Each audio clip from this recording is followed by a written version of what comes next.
ETM Hotel Rennie Sean, welcome in peace. My name is Sean. I'd like to thank everybody for tuning into the Mossy Warrior Clan YouTube channel. Please like the show, share the show, tell a friend, tell a friend. I have not shared the show, but I am live in this bitch. Let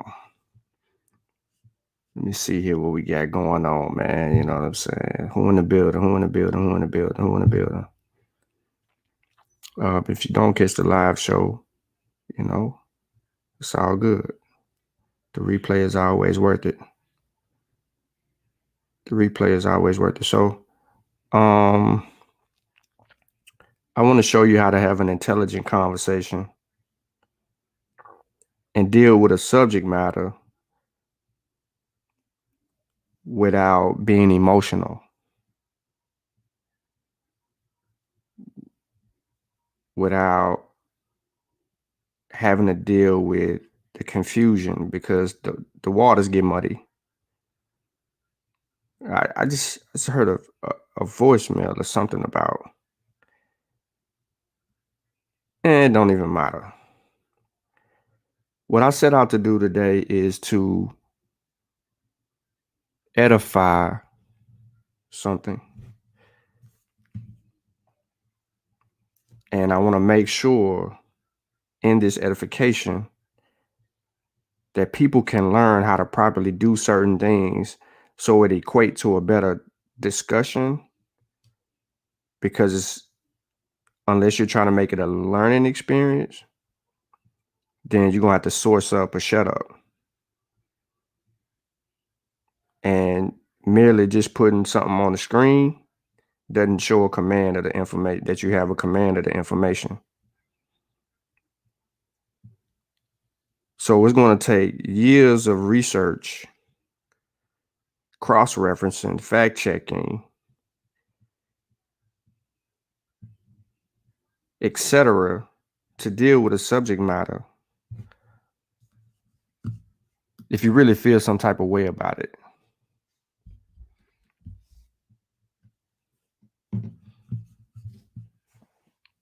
So I heard that I was misquoted over on another channel. And because my name came up in the conversation, I decided to see if I could get some clarity out of it for myself and not pretty much depend on what someone else would say. So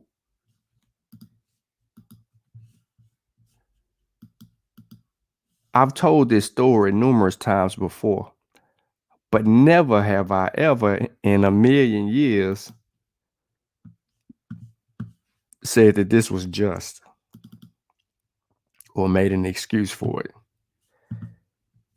So people have a behavioral problem. This is the psychology of stupidity. You have a behavioral problem, whereas you can't seem to understand that when you study Africa for years and you study the traditions and the culture for years, and you learn about the worldview, the languages, and the traditions for years, you tend to find things that you either agree with or you don't agree with, that either are justified or unjustified, that either have improved due to new worldview, or seems to keep them stuck. The important piece of it all is that you're researching to resolve and advance information. You're not researching to keep a person stuck. You're looking to be scientific, to advance knowledge, right?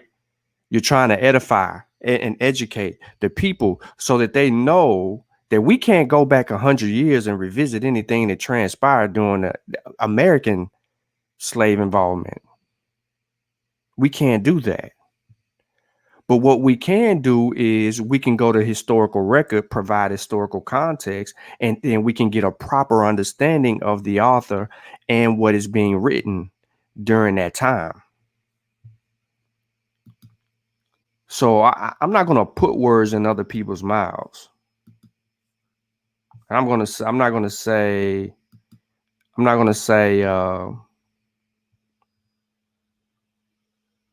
I'm not going to misquote you. I was going to let you speak, and then I'm going to respond. And then I'm going to tell you why the title of the show is called In the Name of Slavery.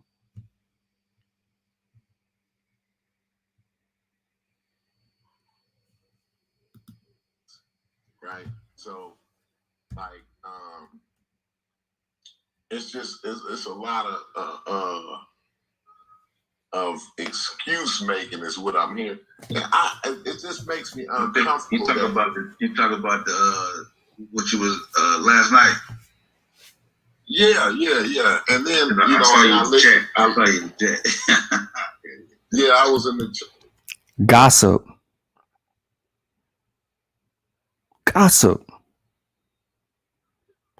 Let's go live and let's just gossip. Grown ass men, let's just go live and go gossip. You got a subject matter that you're dealing with. Why you just can't address the subject matter? Yeah. And then the Mossy. Go ahead. Yeah. Correction. It was over on Kofi Pi-Sci research team. Don't confuse the two. Yeah, we're banded together. This is the Mossy Warrior Clan YouTube channel. But we were on the Kofi Pi-Sci research team back to back. And this ain't even got any emotion in it. So don't get emotional. Don't get in your feelings. And just deal with what I'm saying. Just specifically deal with what I'm saying.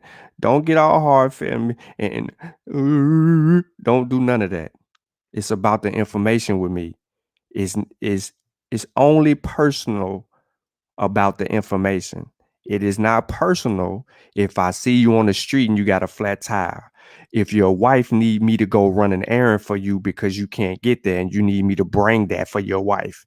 If you in a car chase or a shootout and you ain't got nowhere to turn or burn and you need to get picked up somewhere, it's not that.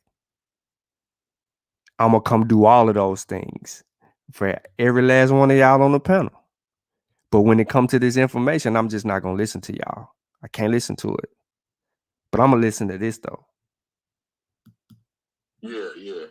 I listened to a different one, I think, because I hadn't heard this one. And when you're riding in the truck, YouTube take you to the next video, right? Yeah. I'm not sure if they did it this one last night or if this one was, a while ago, or I don't know. I don't know when they did this other video, but Sean was, saying in the video, like,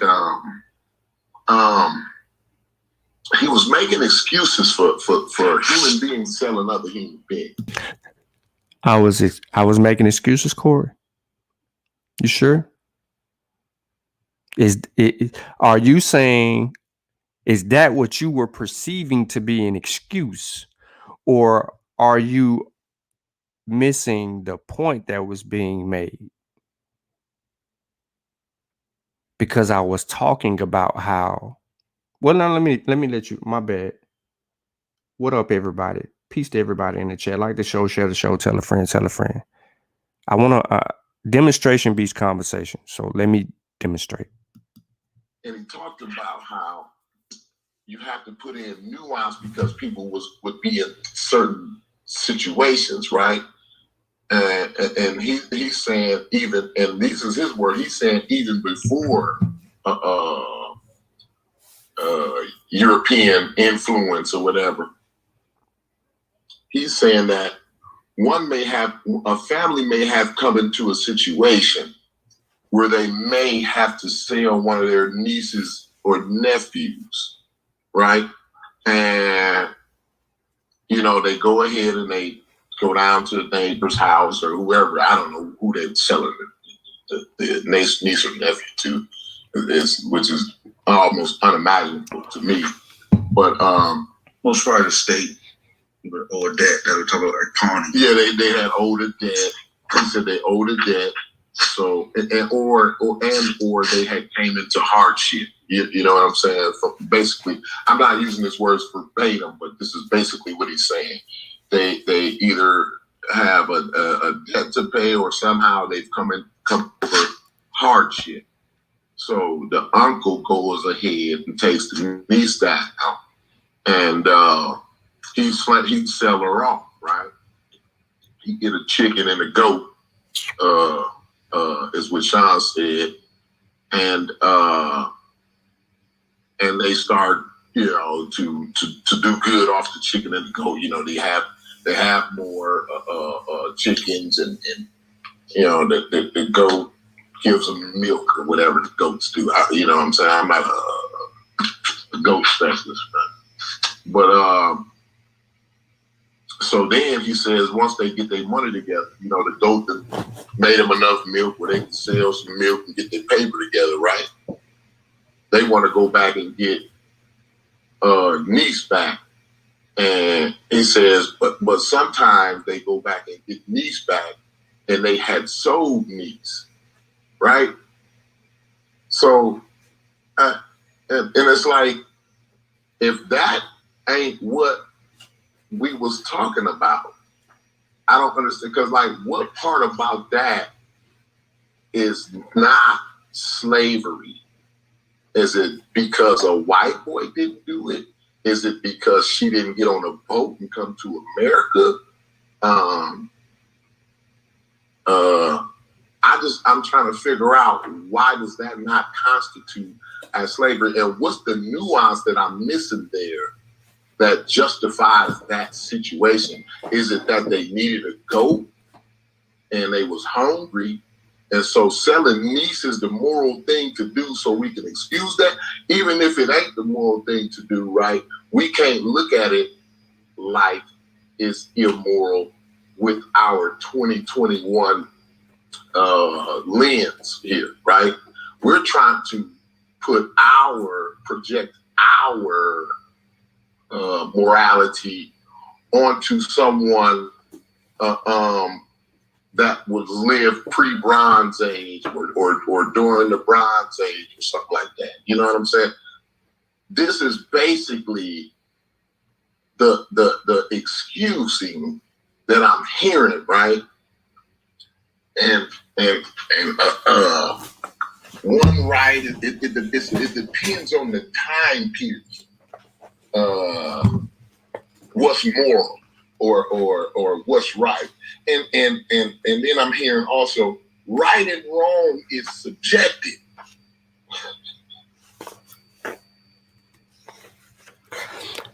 All right, so you heard that from Corey. So, Corey, let me just, because I know you're listening, let me give you some clarity on why I told that story. Because I've told it before. Okay? I was speaking specifically about the Tongnab people in Ghana. All right? Tongnab is really dealing with the religion, but, you know, the people they're in northern part of Ghana, all right? Matter of fact, hold on.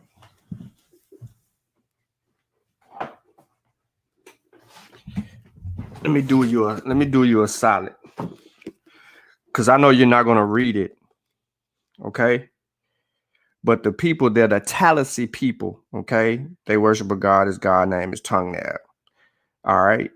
These people, they lived in Ghana. All right. They were heavily entrenched in rituals among their peoples, and they had these superstitions and things that they dealt with on a daily basis. They're known for keeping a lot of animal skulls and things of that nature around them. They had a lot of what Europeans today call fetishes that were in the area, and sacrifices that were made among the people, because that was what they did. Now, during colonialism, and to flee from slavery and stuff like that, during the illegal slave trade era, colonialism all the way through, I'm just going through just to give you the mind frame. Well, let me not do that. Let me just say this. Let me be more specific, because I don't want to be all over the place. So before colonialism, during the illegal slave trade era, these people were subjected of being enslaved by outsiders. So they ran to this hill, which they thought was a spiritual force for them. And on this hill, there was these huge rocks. And there were caves inside that would take them down into like the hilly mountain or whatnot. And they would seek shelter from enslavers there. So instead of always running to the hills because they were on the lower lands, they decided to take up residency on those hills and establish their civilization among themselves up there. And they developed, homes up there, and they did everything that they needed to do to tend to their needs and establish themselves in this area. However, when food became to be scarce and things didn't transpire, trade wasn't working the way that it needed to be, and they were low on natural resources. The uncle that I was referring to took his son to a neighboring person. I said son, his nephew. This uncle took his nephew to a neighboring person as pretty much to trade him off. The nephew's duty was to pretty much work, live among the person. Let's call it slavery. Now I'm gonna define that in a minute. And I wanted to stay on the hearts and minds of everybody that's listening to me because I'm going to define it in a minute. The uncle leaves the nephew with a neighbor. In return, the neighbor as a debt. The neighbor as collateral for a debt. Okay? He leaves the nephew as collateral for a debt. All right? The uncle gets a goat, chickens, and all the necessities that he needed to feed the family.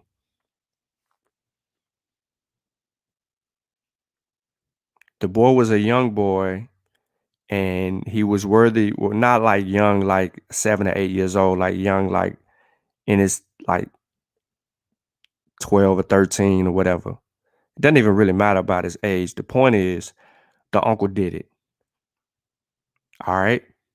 He used his nephew as collateral for a debt that he couldn't pay for at the time. Well, he couldn't pay for it, so he was in debt to it. So he uses nephew as collateral. I never said it was wrong. I never said that it was right. I said at the time these were the customs of the land. So when he did what he did with the supplies that he got from the guy, worked his wealth up to where he can go back and get his nephew and pay off his debt and any interest owed, the person had sold the nephew to someone else. They would never see the nephew again. This is the effect of the slave trade. This is the reality of the slave trade. It's the reality because this is the illegal slave trade era. And the British was abolishing, the British was off the seas, abolishing certain things, and everybody else had moved on and they're moving toward the industrial age. So they really don't need bodies anymore. But there are some people who still are enslaving and trying to sell bodies because they're sneaking them into the Caribbeans and other parts of the Western world and then they would assimilate them into the Caribbean areas, and they would be there for a couple of years, and then they would send them to North America in little small spurts. That's how some of those people got in. Well, some of them just would would take up residency where they were. It doesn't even matter. The point, it does matter, but in this story, Corey, it does matter because he couldn't afford to take care of the family, and it was the uncle's responsibility to make sure that happened.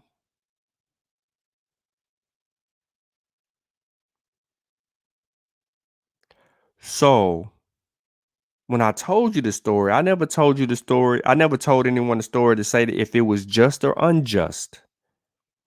I specifically said it was the way of the world.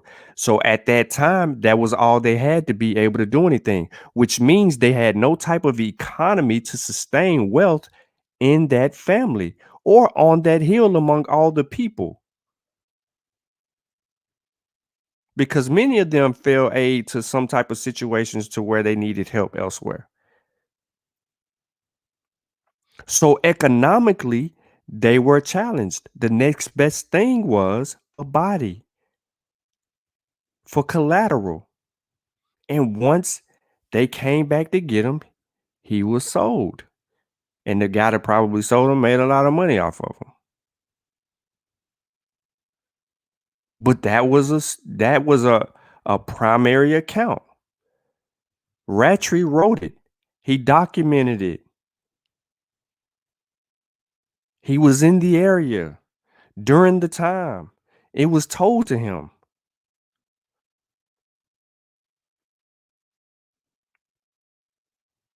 See, all you doing is you're missing the point. And then I think you said, well, isn't that what we've been saying this whole time? No, that's not what you've been saying this whole time. This conversation started on Kofi Pie's side research team at the end of a video that Sheffrin and Kofi did, and slavery was brought up. Then it migrated over to the pseudo killers, where it would get muddy and everybody was talking, trying to understand what was going on, but only Sheffrin was the only one that was feeling some type of way about it, and he was pretty much leading the discussion, and everybody else was chiming in and saying how subjective they were. And then Sheffrin said that there was slave markets and a slave trade before Arabs and Europeans. And then the next day, I would join in the discussion, trying to give them some clarity and keep the conversation balanced. Because, yes, this wasn't about African participation in the slave trade. It wasn't that.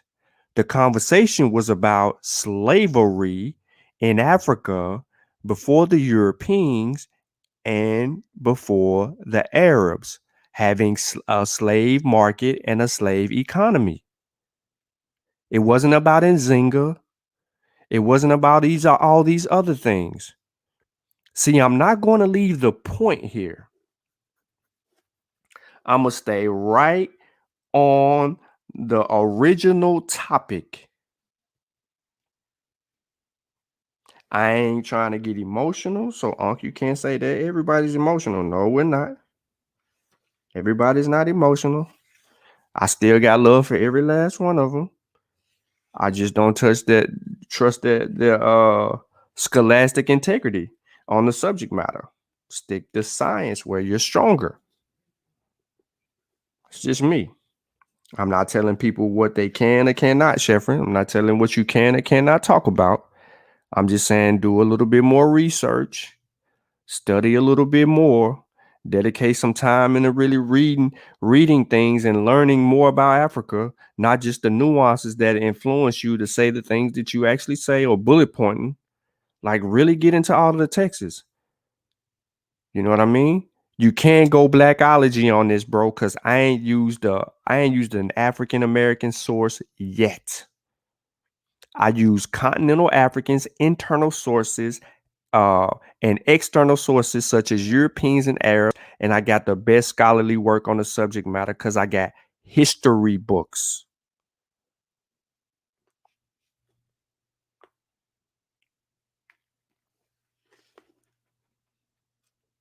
So the waters got muddy from the gate.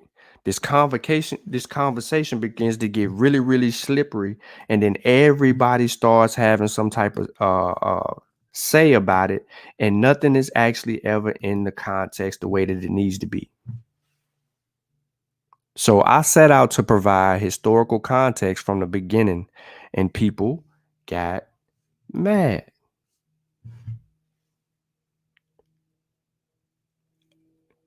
The proof is in the pudding. I can replay the video, and then you'll hear Sosa say, "Oh, you talking about yesterday over there on the Come on, man. What we gossiping about? Say it. You ain't got to do all of that. Say it. Stick your chest out." Sheriffin told us on the very first show, if I'm wrong, just beat my head in. He said it. So he was wrong, so I beat his head in because he ran to a kingdom, Canaan Barnu, and never put it in the proper context, and therefore the conversation began to get even more muddy. So let's do what we came to do in the name of slavery.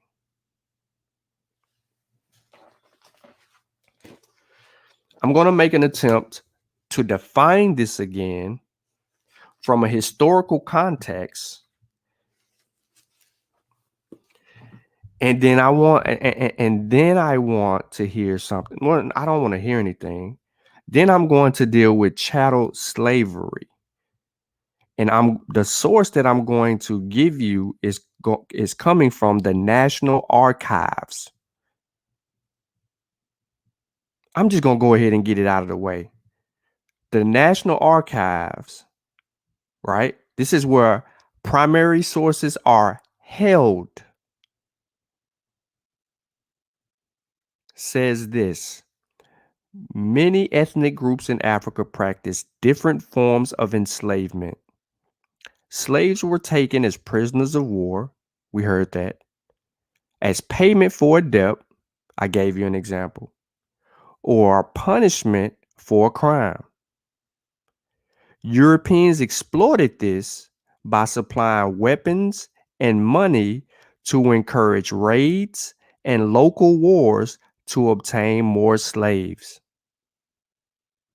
However, chattel slavery, where slaves and their offspring were considered to be property, was a concept developed by Europeans.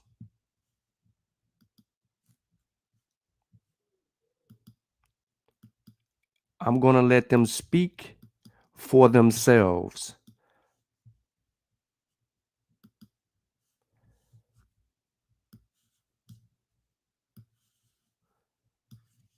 Zoom in, Sean. Look at the source. National Archives. Don't play with me. I will go further than you. I'm going to make sure our people have the correct information. Many ethnic groups in Africa practice different forms of enslavement. Slaves were taken as prisoners of war, as a payment for debt, or as punishment for a crime. Europeans exploited this by supplying weapons and money to encourage raids and local wars to obtain more slaves. However, chattel slavery, where slaves and their offspring were considered to be property, was a concept developed by Europeans. National Archives is the source.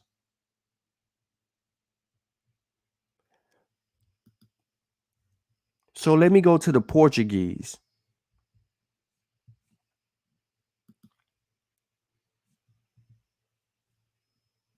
Let's go to the Portuguese sources. Port Cities, Bristol. They got the African Benin face right there in the middle. If you know anything about this source, it has a lot of primary information on it, and they provide you a lot of things that you will learn. Slavery in Africa. Slavery existed in Africa, but it was not the same type of slavery that Europeans introduced. I'm gonna say this again. This is the Portuguese handling this business. These are Europeans. There ain't no blackology. These are Europeans. This ain't Sean says. This ain't Malife Kita Ashante says. This ain't Asar Imhotep says. This ain't Kofi Paisai says. This ain't Chavis or Sutek saying anything. These are Europeans. Go look them up. They got evidence galore on this site. And they tell you all about the business. Slavery in Africa.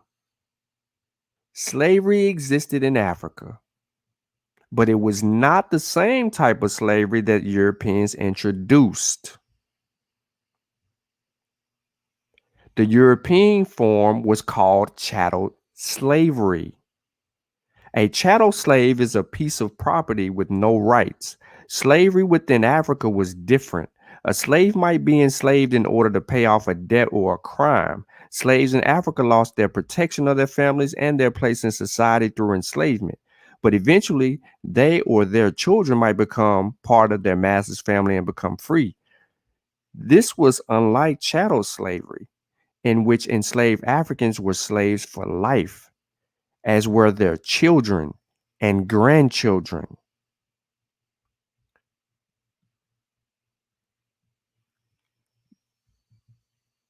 I'm just making a point right here. But I'm not done. I'm not done. Because there was an argument saying, you mean to tell me that they didn't have chattel slavery in Africa? The concept is a European thing. So when people was like, so Sean, you telling me that they didn't have chattel slavery in Africa? Is that what you're saying? I'm saying no. So you're speaking in absolutes. No, I'm not speaking in absolutes. I'm specifically telling you that Africans didn't have chattel slavery. So where's the confusion coming from? It's coming from the definition of what a slave is. Because the Western world has written a definition of what slave is. It is conducive to mean that chattel was a part of a slave no matter what. It was just a part of slavery.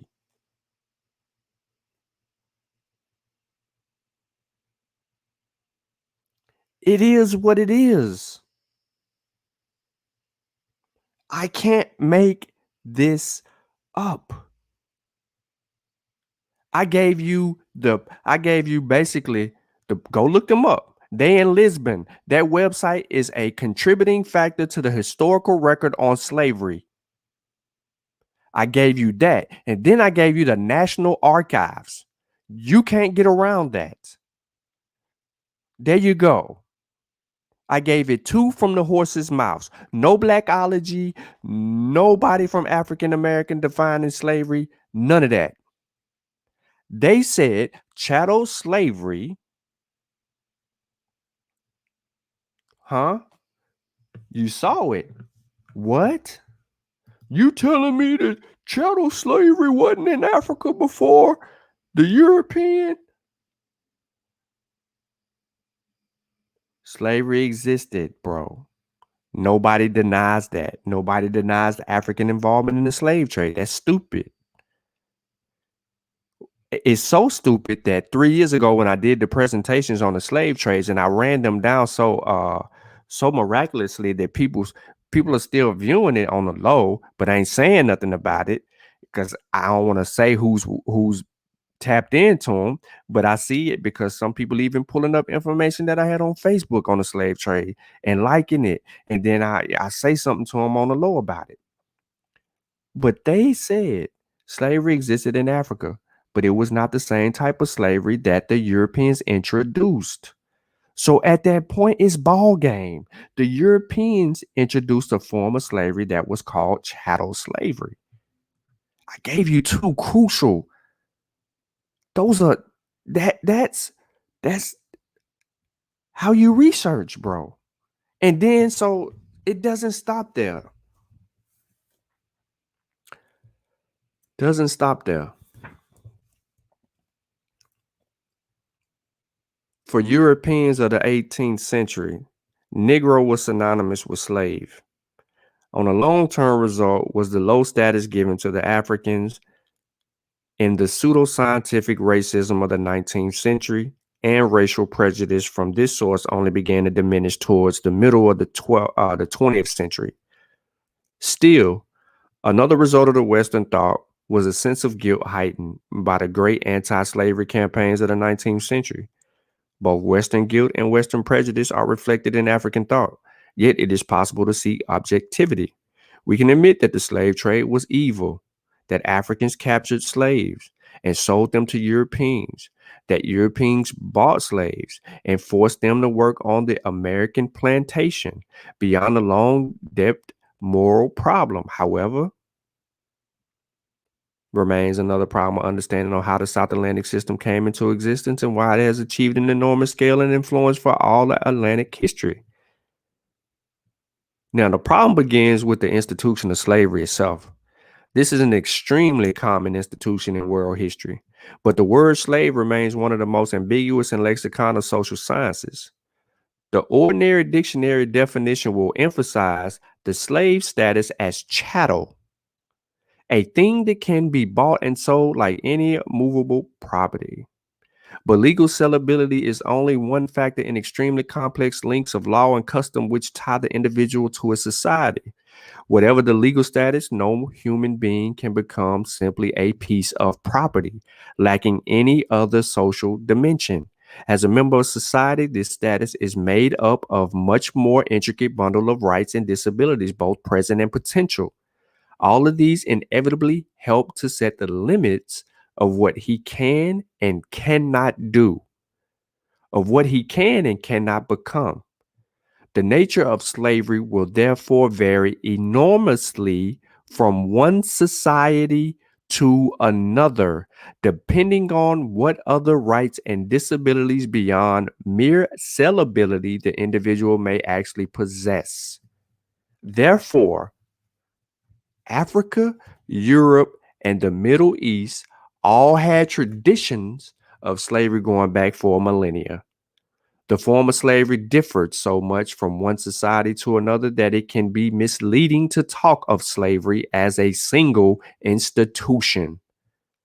Under the Roman Empire, to be a slave of an important person might open channels of upward mobility that were closed to poor freedmen, and many slaves served as important officials of the empire. In the Islamic world as well, chattel status was the only one factor in determining a man's rank of power. In the 18th century Morocco, for example, the Abad slave, a royal bodyguard of the slave soldiers recruited by purchase from Negro Africa, very nearly dominated the state, making and unmaking sultans at will. Slavery in West African tradition, which I have said this before, was highly variable from one country to another. In the Islamic belt of the northern savannah, it was influenced to a greater or lesser extent by the prescriptions of the law, Sharia, which allowed the enslavement of unbelievers as a means to their conversion. The law, in short, imposed an obligation on the owner to watch over the religious well-being of slave, and the slave status took on overtones of the trusteeship that might be exercised over a ward of a minor child. Even where Islam was unknown, slavery was a social rather than economic institution. I'm going to say that again. Even where Islam was unknown, slavery was a social rather than economic institution. It was at once a mark of social status and a means of recruiting new members into a social group. The rights of a slave could be various, even within a single society. A war captive was at first normally at the mercy of his captor. He could be killed or sold. But after a series of sales from one trader to another, he ordinarily came into the hands of a consumer. From that point, his assimilation to his master's culture began, and he gradually acquired rights. These differed from one African society to another, but a second generation slave often ceased to be a chattel in the legal sense. He could be sold, but only after judicial condemnation. His rights would still be less than those of a free man, but he was a full member of the community in which he had been born. Even where he remained a legal chattel, and the slave in West Africa often enjoyed a variety of opportunities for advancement. Like the Roman slave, he could sometimes partake of the status of his master and rise as his master's agent to positions of authority over low status freemen. Where kinship ties were of crucial importance in the political structure, it was often unsafe for a ruler or other important persons to depend on those who were not kin, and an assimilated slave was an artificial member of the family of his master. Most slaves, however, were kept as domestic servants settled on the land, but even agriculturally, slaves established households that worked the land in the way a free household did. In some places, the owner set aside a piece of the land as his own, and the slaves were obliged to work it in addition to their private plots. In others, the slave was merely responsible for giving up a portion of the total yield. In any case, most West African societies made no distinctions between the kind of work appropriate to the status of slavery and the kind of work that might be done by a freeman. Furthermore, slaves rarely differed recognizably from their physical type of their masters. They might begin as aliens, unwillingly assimilated into a new social setting, but nothing in the racial appearance branded them and their descendants as the offspring of slaves. This is in itself was crucial difference from plantation slavery that arose with the South Atlantic system. So when we say that they had the same type of slavery our ancestors endured in America, in Africa, that is not the truth. It's the furthest from the truth. And I ain't said if it was right, wrong, or indifferent. I am clearly dealing with historical record. I am clearly providing context. I am clearly dealing with the evidence as it sits from an African worldview and the people who instituted chattel slavery into the continent of Africa.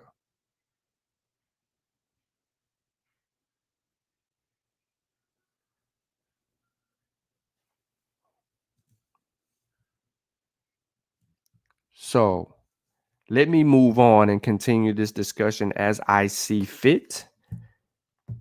And I'm going to continue to define certain terms. Now, I have properly defined what slavery was, the institution of slavery was in Africa. If anyone is confused, I could do it again. However, I have also demonstrated or sourced up on chattel slavery, which I didn't define. It began to define itself in the terms of what I was reading. However, the sources were more credible than anything because it is coming from the people who instituted the slave system called chattel slavery in the first place.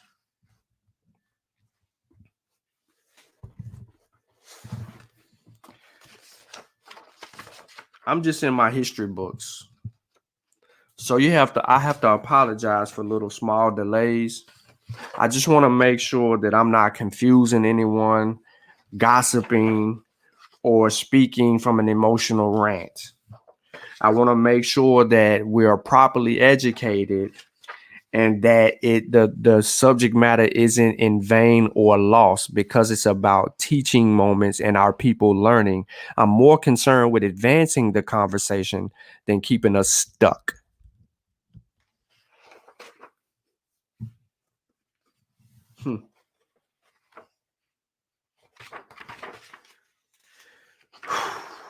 Boy. The argument keep on changing, man. I mean, the discussion keep on changing. That's why I can't listen to it or partake in it. That's why I said I'm not listening to it or partaking in it, because it keeps changing. And then when you knock down a point, a whole new point comes up. And then things are said about other people who ain't saying nothing, but yet they're being blamed for, oh, now y'all moving the goalposts. No. Sean's still stuck on the type of slavery that people experienced in America being in Africa before a European or an Arab. Sean's still stuck on that. I'm still stuck on slave markets before a European or an Arab. I'm still stuck on a slave trade before a European and an Arab. And I don't need one account, because the account that was given was under the influence of Arabs. And the question was posed before Europeans and Arabs.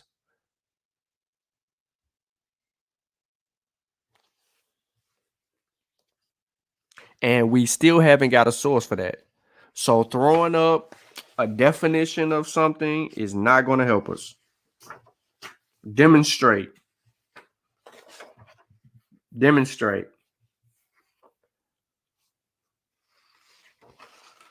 So I can go into the UNESCO General History of Africa 8-volume set, and I can pull out 4 different texts in the 8-volume set that actually talk about or define things. But what I really want to do is I don't want to make this about a religious well-being or argument or anything like that. I just want to kind of make something clear for people.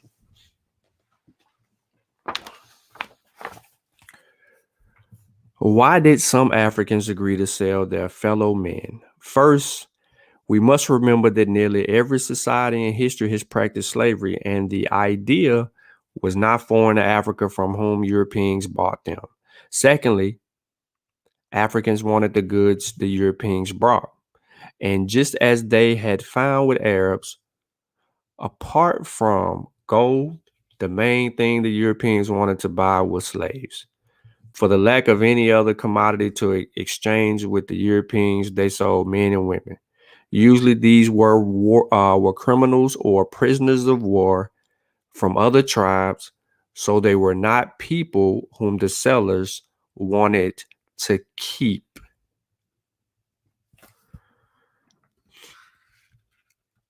This terrible trade brought profit to some African societies in terms of the new goods and guns they got in exchange. But it made them depend on a trade that involved constant raiding and slave wars. Furthermore, the long-term result for African societies was the loss of some of their most productive citizens. The slave traders were only interested in healthy young men and boys for labor, and fine young women who, apart from working for them, could breed more slaves for their owners in the New World. We cannot be sure how many Africans were shipped to the New World as slaves. There's considerable disagreement over this question. Certainly, it was not less than 10 million. It may have been many more. And over half this figure were shipped from the coastline stretching from Liberia to the Cameroons. In any case, this figure does not take into account the large number of people who died in slave raids and slave wars, or a long march to the coast from shipment across the Atlantic. The results of this evil trade that reduced human life to the level of goods and chattels were grave for those African societies involved in it.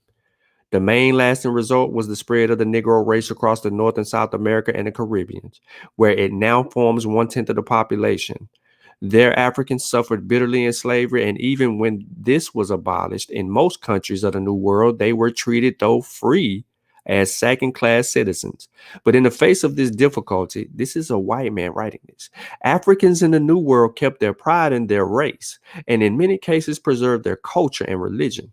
In Brazil today and in Cuba, many black people still follow the religion of the Yoruba, which is not true. They follow a form of it, which is Regla da Ocha. However, I ain't gonna hold it against you, Michael Crowder. For Africans in Africa, the slave trade brought about commercial revolution. The coast of West Africa was opened up to trade with Europe and America. New items of trade were introduced, such as liquor, tobacco, cloths from India, metal pots, copper, and iron bars. Above all, Europeans brought in firearms as items or of trade. In return, Africans exported some of their natural products, such as gold, timber, and ivory. But by far the most important item was what? Slaves. Not all commercial revolutions are beneficial, and the period of 1500 to 1800 on the coast of West Africa has been called the era of firearms and the slave trade. The imported firearms enabled Africans to secure more slaves for sale. The manpower exported produced cotton and sugar in the New World instead of in Africa. You see that? This system, this global economy, right? And this is why Africa is still in the situation that it's in today. This is how you know that they didn't have a slave economy before the European or the the Arab. I'm going to say it again. This is how we know that there was no slave trade. There was no economy regarding a slave trade before the European and the Arab, because when the slave trade was abolished, Africa, specifically these kingdoms, all suffered. They no longer had anything that could be involved in the global economy. Look today and see how well or how bad Africa is doing in the global economy. Look to it. Pull it up. See what's going on with Africa as far as a global presence in the trade. So when the bodies were no longer formidable, Africa began to suffer.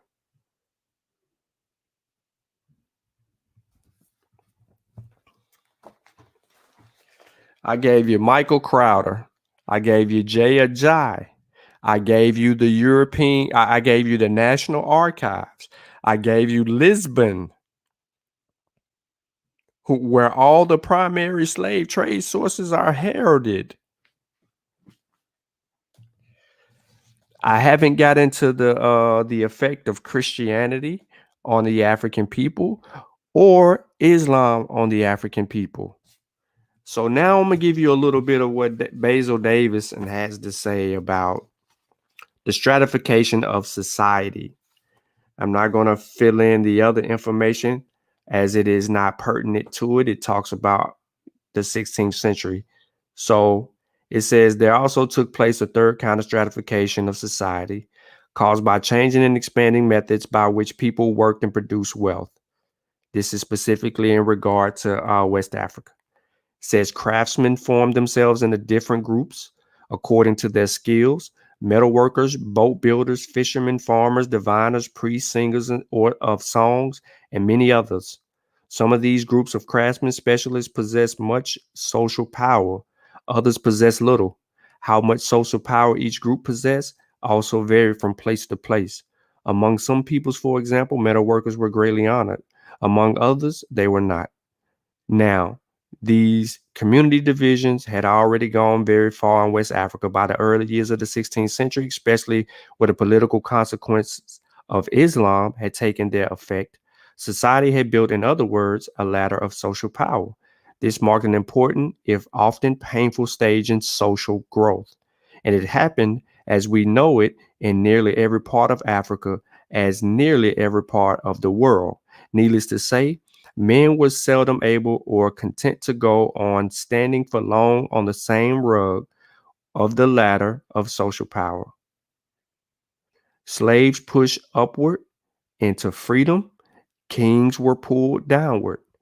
Poor men climbed to wealth, and rich men became poor.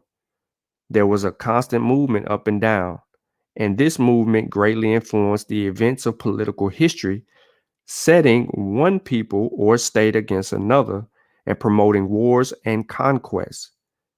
The progress of one people, as elsewhere in the world at this stage of society, had to be at the expense of some other people. On a further point, we have said that the dividing up of society occurred nearly everywhere in the world, but it needs to be remembered that it went much further and became much more painful in many other countries of Europe and Asia.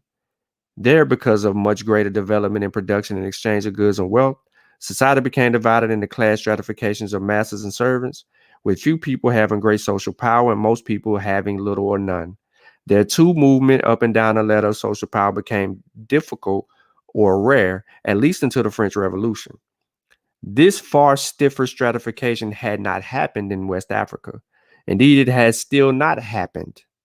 You see that?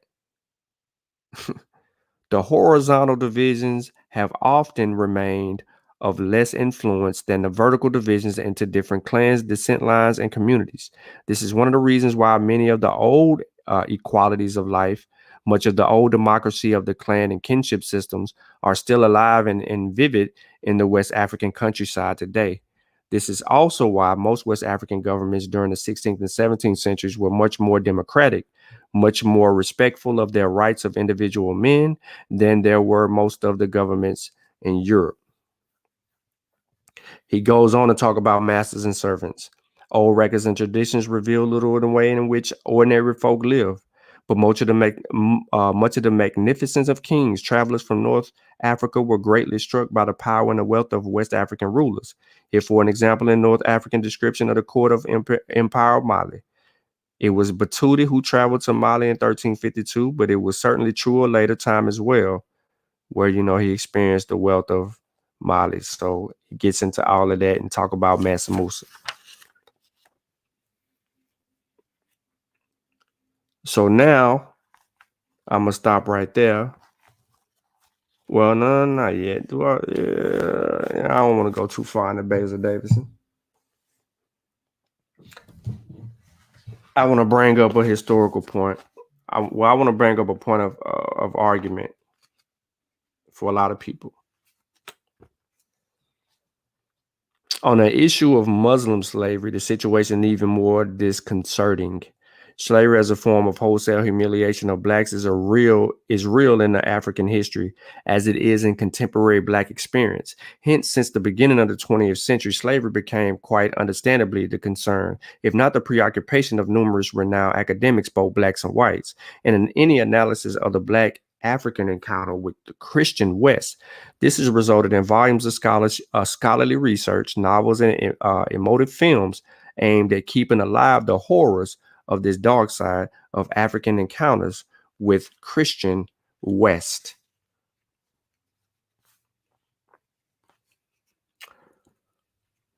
So Islam and Christianity have their stake in Africa. They carve it up under the gist of missionary work. We see this in the examples of creating a plausibility of, well, not plausibility, but creating a path for enslavement if conversion wasn't evident. And we have the anthropolitical work that's talking about conversion, because since the 19th century, the issue of religious change or conversion in tropical Africa has received much attention from various scholars, both Western and African, or religion and social anthropology. The issue with these scholars occupied themselves with the underlying factors for lack of conversion of black Africans to Christianity and Islam. There's many theories that has emerged. As the discussion was in the main champions by the Christian missionaries who tended to compare the expansion of Islam with Christianity, their conviction of the spontaneous appeal of Christianity seems to have been shaken by the lack of mass conversion of Africa.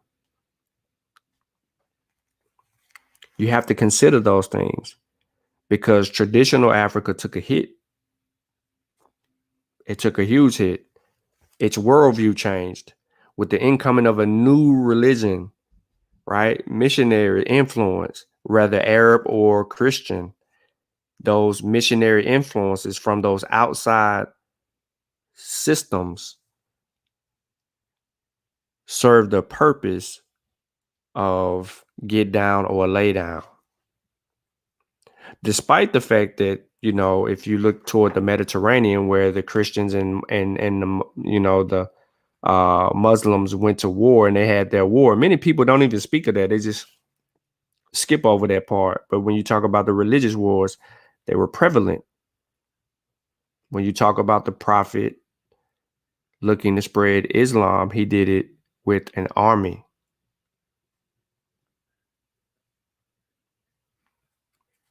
So Africa was a place that many people had subjected itself to be called, and I had this conversation with Unc, a stateless society.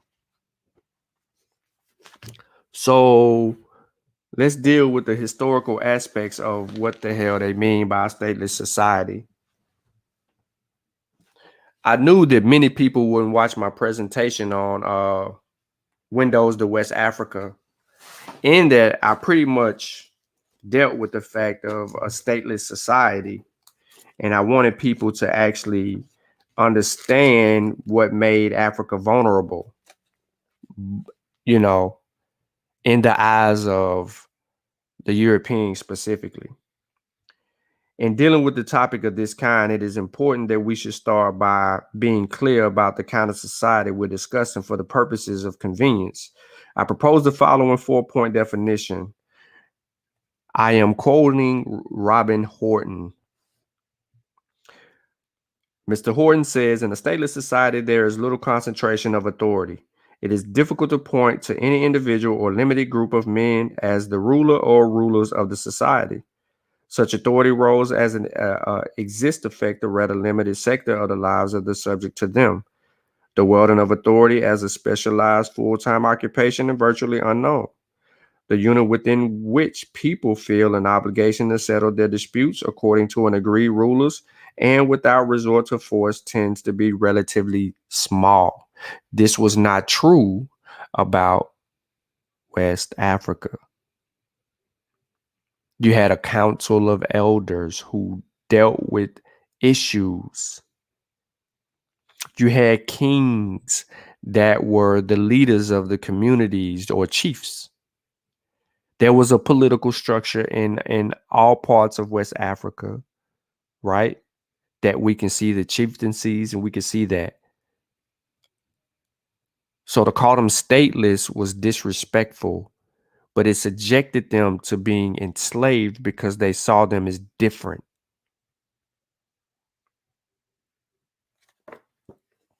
This is why all these different sciences are important in this conversation.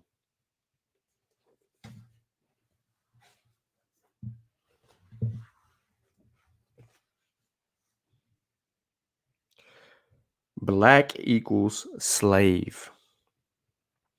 The slaves that Moroccans were consistently familiar with over the centuries were Black Africans, and the view became widespread that there were natural slaves. I had to bring back Moulay Ismail because he's writing in 1668. He's arguing that all Black residents in Morocco were unfree, bearing merely runaway slaves who had attached themselves to new patrons. He claimed that they made good soldiers because they were naturally subservient and long-suffering. In fact, he pressed recruitments of Blacks was indiscriminate, even including the Haritan freed Black men originally from the Northern Sahara oasis who had migrated into Moroccan cities. Everybody knows about the famous Curse of Ham and how Christians and Muslims used it to enslave Africans. My argument is simple. The European and the Arab created a bigger issue when a need for bodies in the New World had opened up, and Africans seemed to serve the better purpose because Indians could not serve that purpose.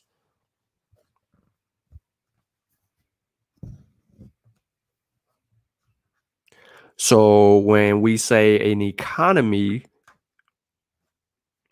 who actually gained riches from enslaving Africans before a European or an Arab? Who benefited the most?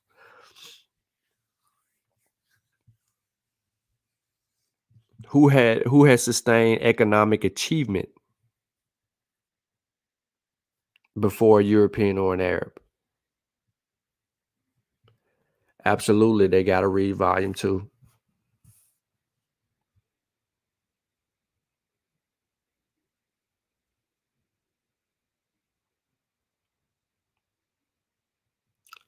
Who was arguing with people on Dr. Ma'at channel?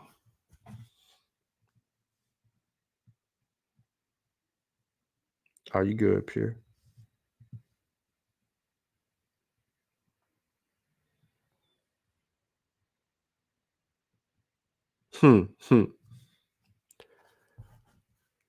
The slave authorized to trade. The source is Muhammad Ahmad al-Kalabi. This is the European version of these things. There are 3 issues. The first concerns the slave's property. He owns his property, but his ownership is incomplete compared to a free man, since according to the consensus of juristic opinion, the owner may take it away from him whenever he wishes. Al-Shafari Abu Hanifi denied that the slave could own anything at all.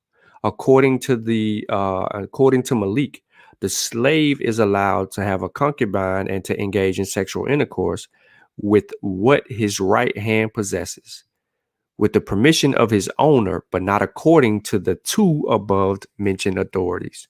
The second issue, slaves are of 2 types: the one who has been given permission to trade and the one not so authorized. The unauthorized slave is not allowed any freedom or action, either in terms of making a deal such as a sale or in the terms of act of kindness, such as making a gift or a charitable donation or granting manumission. His status is that of the legally incapacitated. For him to conduct a sale requires the permission of his owner. The authorized slave is allowed freedom of action in all matters coming under the heading of commerce, such as making a deal, and in this respect, he is like a plenipotentiary agent. There's a difference of opinion about whether a slave owner can stop him from trading on an account of debt. His making a gift or giving a charitable donation or manumitting a slave is dependent upon his owner granting him authorization or his not doing so. If the owner does not know that his slave manumitted someone until the deed is done, then manumission is effective and is binding on the slave. The master cannot undo it. Third, the authorized slave must pay for his own funds all debts he run up. If he is insufficient means to pay them, they remain in his personal obligation, and the owner is obliged to pay them on his behalf. Nor can the slave be sold to pay them, contrary to what some people hold. 3 subsidiary principles. If one sells a slave who owns property, the property belongs to the seller unless the buyer stipulates to the contrary. After authorizing his slave, the owner must place restraints on him and inform the ruler of that and draw people's attention to it. The owner does not have to give permission to trade to a slave who is not trustworthy in regards to his debts, for fear he may deal in unlawful gain or behave treacherously. The non-Muslim slave is more deserving of being denied the privilege.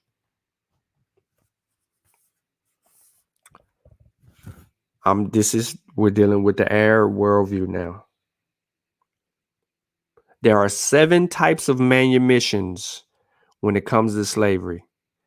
immediate manumissions, deferred manumissions, partial manumissions, manumissions through will by written agreement, post-mortem manumissions, and through a concubine giving birth to a child by a master. There are 6 reasons for manumissions, the first of which is voluntary manumission, seeking divine reward. Since this is one of the most noblest of these, the remaining modalities are obligatory, and they are manumission resulting from the swearing of oaths, acts of atonement, results from mutilation, resulting from partial freeing, resulting from family relationship. Mutilation. Whoever intentionally mutilates his slave is a visible fashion. If he cuts off his fingertips or the extremities of his ear or the tip of his nose, or if he cuts off any body part, shall be punished, and the slave should be freed without his authorization. Injury is only defined as mutilation if the slave thereby suffers gross disfigurement. If someone swears to give his slave 100 lashes, the slave should rapidly be set free before the beating takes place, according to Asbach, but not according to Ibn al-Mahashan. Though they were agreed that he should be freed, if it were a case of more than 100 lashes, there is no freeing on the account of mutilation except through judicial process. So why were men enslaved and their penis cut off? Arabs. Why was y'all enslaving people and then cutting their penises off? Because you didn't want them sleeping with your women. So I want to, shouldn't do this, but I'm going to do it because I'm going to wrap up in a minute. Nah, I ain't going to do it because I'm finna wrap up. My point is this.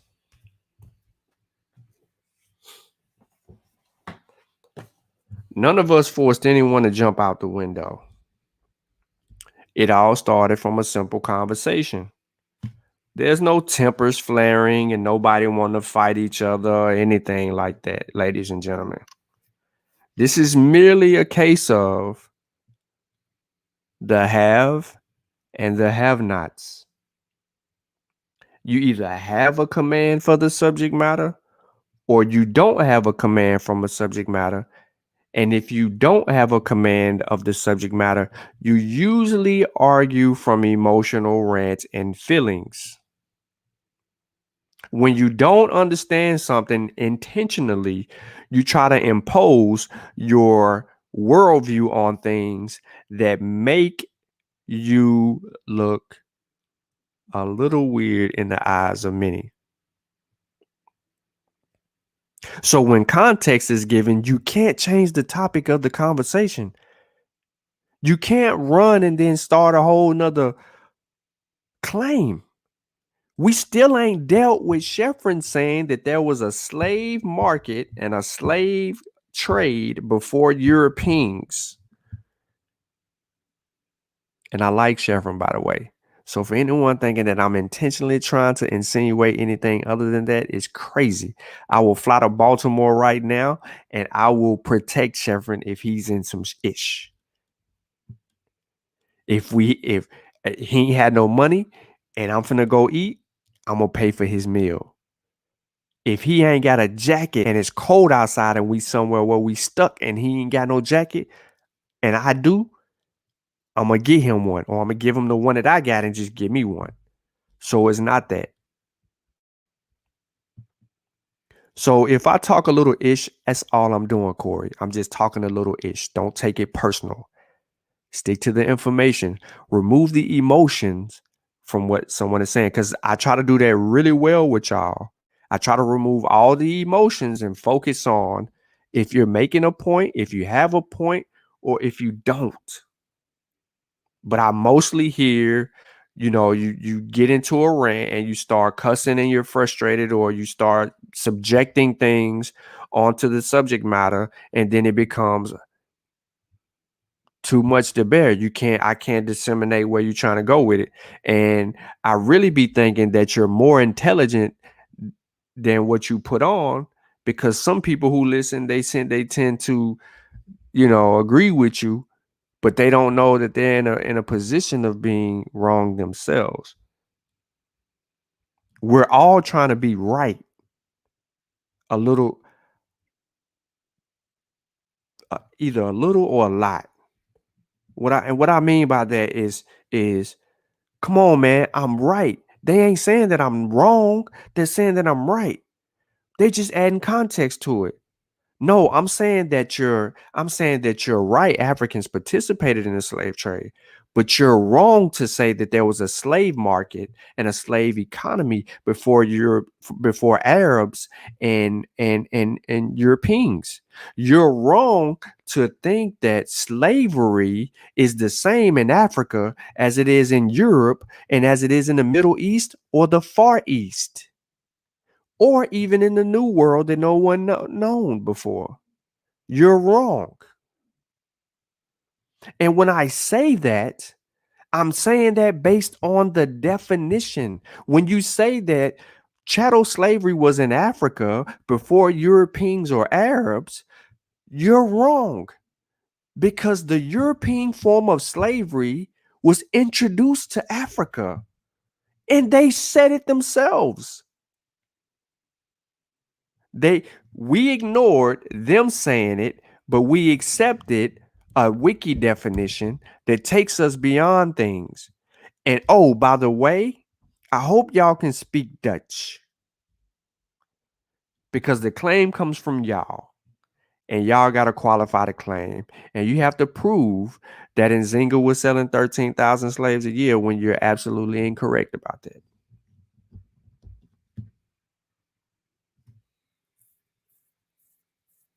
No, I don't think he's dumb. I think that he's on the subject matter. No. He's when it comes to the Big Bang, oh, he on it. His lane, he on it. When he kicking the signs, he trust me. Hella command. And there's some other things that he knows a little bit about, but is like I said, is, you know what I'm saying? There's some subject matters that he don't even deal with at all. But most of it, he try to subject the worldview, or he tries to say it's just Homo sapien. They all do. It's just Homo sapien sapiens. They don't, you know what I'm saying? They try to denounce certain worldviews and say, oh, that's blackology. But when the Europeans are telling you that this was the case and this was transpiring, and you say, nah, I'm gonna listen to these Europeans, then you're doing the same thing the pseudos are doing when they come up with these stupid claims, and then we're sitting over here fighting them for hours to clear up a claim. Yeah, he just don't know what the hell he talking about when it comes to history. So I want to close with this. When it comes to North Africa, man, I still got books I can go to and dig into this subject matter, but I ain't even doing it, man. I'm doing a light load right now. But when it comes to slavery in North Africa, right? We knew that the Berbers were enslaving the people low in the Sahara. We know that before the Arabs. The Arabs only made it justified when they converted those North African Berbers. But the Berbers, or those people in North Africa that enslaved those in the below, they had a type of slavery that reduced the Africans to just slaves, yes, but they put them to work to till the lands and do the things that they did, right? But they wasn't buck breaking people, hanging people. They wasn't too malicious with what they had going on. But the mere fact that they did also sell, they brokered the way that they brokered. But you don't hear me justifying it or you don't hear me arguing against it. They saw our ancestors as slaves. I think at the end of that show too, Sheffrin had ended that show talking about it's crazy that they're trying to justify slavery. No, or these people selling us into slavery. First of all, Sheffrin, you still got to prove that you were sold into slavery. By who? Who was you sold by? Our ancestors were sold into slavery is the truth. They were. They were. They were sold into slavery under certain circumstances, unbeknownst to us, and we know very little about that. We don't know if certain ancestors that got here were war captives. We don't know if certain ancestors were because they didn't want to convert to a particular religion. We don't know if they created a crime. We don't know none of that. It don't even matter to me. That's why I began researching the actual slave trade, because I wanted to know, how did we get here and why are we here? So when I presented my presentations on those things, I answered those questions using proper research methodology, not emotions or feelings. That is why at this point in my research, I might sound like I ain't pissed off like you are, Sheffrin. I'm more pissed off with the assumptions that you've made and the way that you've actually projected this conversation, and then you changed it because you said so much and now people couldn't follow or learn from it.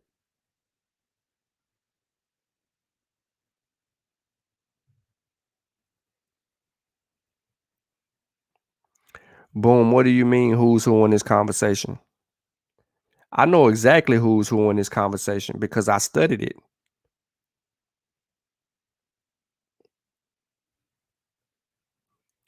The slave trade begins to be a mess when trade, world trade, for instance, for Africans, because now they're dealing with Europeans, moved from natural resources to bodies. And then when the bodies were no longer needed, Africans had no way to build up a global economy. What were they to do? But the illegal slave trade era kept things going for many of those kingdoms who actually, made its way. But then once that was disbanded, wasn't nothing else shaking. All these kingdoms are no longer in existence like that. You know what I mean? So you don't see them in their glory days. That's why Timbuktu looked the way that it does. That's why Mali is as recognizable as most people assume. Songhai, so forth. But the truth of the matter is this, and I'm ending right here. We all suffered, but our ancestors survived. They survived the worst form of slavery brought to them by the European, and we succumbed to that. So when we're having this conversation, we have to deal with it from historical context. We can't just say slavery and then we assume that there was chattel slavery in Africa and then there's got to be one people. Like everybody ain't Alfonso.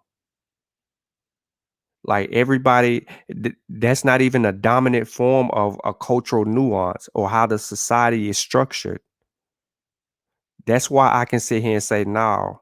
And then you got to show me an instance of chattel slavery. When I just told you that the dang on Europeans said it themselves, they brought this form. He says, I mean, for example, if I slam Nzinga for selling bodies, then it turns out I'm actually from her tribe. I'm just pointing out that we need to know our lineage before passing serious judgment. Facts. Facts. Sheffrin ain't got no Congo in him. He ain't from Angola. The white man banned slavery. No, they abolished the slave trade. They began to move into the industrial age, but you still had people that were brokering trade during the illegal slave trade era. But today, if you look at Africa today, West Africans are still being enslaved by Arabs in North Africa, in Libya.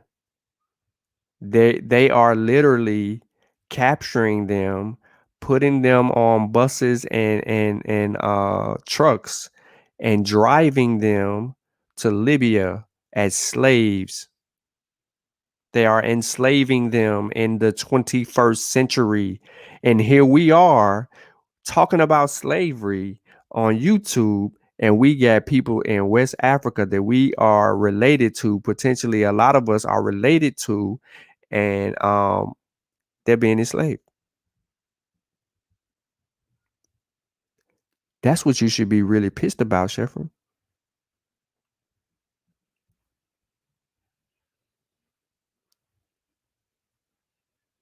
Yep, they ain't going to Mauritania too. But no. They sending them to Mauritania, and then they taking they butts over there to Libya too. Tripoli and all that. So look, man, this concludes In the Name of Slavery for me. I got some written work in regards to a little bit more on this subject matter from a different perspective in an up and coming book that I'm sitting on. I'm going to finish up the 3 parts that I have left on Nzinga from a historical context about her legacy. I'm not going to go back and forth with people. I don't need 5 hours to put together a presentation or 8 hours to do certain things. I'm just going to stand on the scholarship the way as it see fit. I'm going to continue to introduce Africa to you. I'm not going to romanticize anything that we got going on with it. I'm going to tell it like it is. You either like it or you don't. And that's just the way it's going to be. If you like me, you like me. If you don't like me, it's all good. Pick up your copy of what SARS-CoV-2 taught me today. Pick up your copy of what Spellmasters Volume 2. Trust me on this. I might frustrate you about this subject matter, but I guarantee you, if you read any published work I get, I can stand on it and it can stand on itself. Enjoy your evening.